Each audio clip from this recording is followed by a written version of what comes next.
So this is another quick video. Picking up off the last video, what I'm going for here is I tried to make it so you could have each of three characters controllable and you could press a button to switch between the characters. So I'll show that briefly here and we'll go over like how we get to this point. So I'm using this controller, but you could use the keyboard. So here's the first character moving, and then you press a button, picks up on the second character, and then press a button, goes to the third character. The camera pans pretty nicely. And then the same thing, it goes right back to the first character. So as you press this button, it just continuously loops between the characters. So I'm going to go over how I was able to achieve this effect. So let's get into it. So first thing is I've got my three characters here. I've got player 1, which is that character, player 2, and player 3.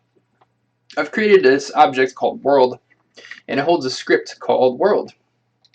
Now the script on the right, so there's a few things going on. The first thing I had to do was give the script an array of the characters to keep track of them so it can shuffle through. So that's defined over here under public game object characters. Once that's finished, I took each of these characters and dragged and dropped them into the array. So now I have that list of characters. Second thing was to basically keep track of being able to iterate through the characters. So I created this characters index variable. I'm going to keep track of what index value we're on. So I'm going to start it out by index 0. And then down here, I've got the current character set to character 0, which means when this starts, it's going to begin with the player 1 character as the first character by default. In the update loop, I've defined saying if get button down fired 1. So in this case, that's going to equal the mouse click. It's going to equal, I believe, the control key on the keyboard, or it's going to be the A button on the Xbox controller. So when A button is pressed, first decrement the character index. So step up to the next character in the array, which would be pointing at character 2 in this case. And then it says if the character index is equal to the character length of the array, character index equals 0. So that'll make sure you don't go over the amount of go over the total value of characters in the array. It'll loop back to the beginning when you get to the end. So when you get to character 3, it goes back to character 1. So with all that said, once it has the character, once it's lined up the next character to deal with, the first thing it does is it takes the current character, which is in this case character 1, it gets the third person user controller element, which is this element right here. Now this is a script that's handling all the input for the character. This is a script I lifted off of the Ethan character in the standard assets and attached to my character. So it says find this character, find that component, and then disable it. So enable equals false will turn it off, essentially unchecking the box. So that disables the character. The second thing it does is it says, okay, characters, which is my array of characters, so this characters character index, so that's defined over here. In this line we said plus plus, so now it's pointing at character 2. It says, okay, character 2, get the third person user controller and then enable that.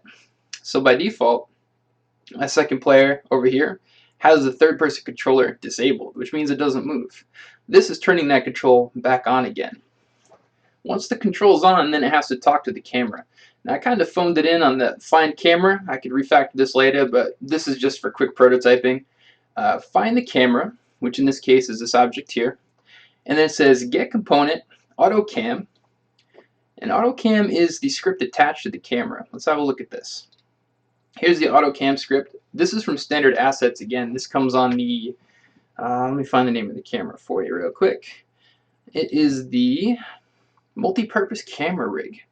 So this is the multi-purpose camera rig camera. It's looking at the autocam script, and then it's calling, let's see here. Oh, it's changing the target. So now that we've transferred control from player 1 to player 2, we have to then make the camera look at player 2. And this is actually a little bit tricky because by default, the way this autocam script works is there's this target element right here, player 1. Now, you might think, why not just go ahead and override that? But the problem is, this script inherits pivot base camera rig, and then that script inherits another. So it goes pretty far down to get to that variable, and you only find out that it's protected when you get there. So to cheat a little bit, what we've done instead is to, right here, define our own target. So I just made this line, line 28, I just typed this in, public transform my target. So what that does is makes it so we don't have to mess around with the protected variable that's currently in place. So after defining this, I found every instance of m underscore target. I'll just write that out for a moment. So m underscore target was the old reference to the old target. I replaced every instance of it with this, my target, doing a find and replace. And so what that does is it essentially leaves the rest of the script intact, but just changes what element it's using for transform. And if we look at the camera at this point, we can see down here my target is defined. So the old target on this script does nothing at this point. It's just kind of nulled out. My target is now what we're using. That's pretty roundabout. So to bring it back to perspective, GameObject.findCamera, so asking the camera to get the autocam script and then set the value of my target equal to the character. The character is character index. So in this case, it's pointing at player 2. It says in that array, the current character index is at 2, and then pass it the transform of character 2. One more time from the top. With the camera, get the component, set my target equal to the current character's index's transform.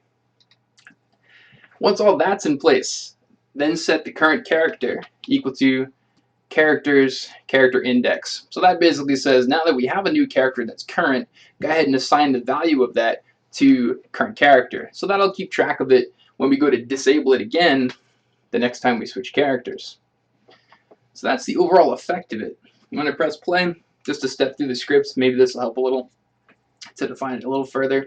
So currently on character 1, in this loop right here, I'm about to press the button. So when I press the button, that line fires. And by clicking, I just press the button. So now this is character 2 in the array. We can see where it's been transferred over here. The get component enabled, so I'm able to walk around. Now the camera object, which we look at here, you can see the value of my target is updated to player 2. And then the current character, this is invisible, kind of stored in the background of the code, is set to character 2, so that when I press this button again, everything switches to player 3. You can see my target updates to 3, and it's able to control. Now something fun with this, I haven't coded around this yet, but for example, if you switch this particular character controller, the Ether controller, walking, and you press a button, and it is walking, it maintains its momentum. It'll keep going, so I don't know if that's a feature or that's a bug or it's a, it's actually kind of cool. It's kind of fun. I think I could do something with that. Of course, you can have the character stand still, then switch in order to get a better effect. So that's pretty much what it is for now. That's how you switch characters using a simple script and scripts that are currently made. Hopefully you found this helpful. One other note before we get out of here. If you want to go into the AutoCam script and dig for this, you're going to be digging for a little while. But there's probably a way to do this a little more elegantly where you can overwrite that protected target variable here. If you try to overwrite it directly as it is, it's not going to allow you to do it. It's read-only. So there you have it.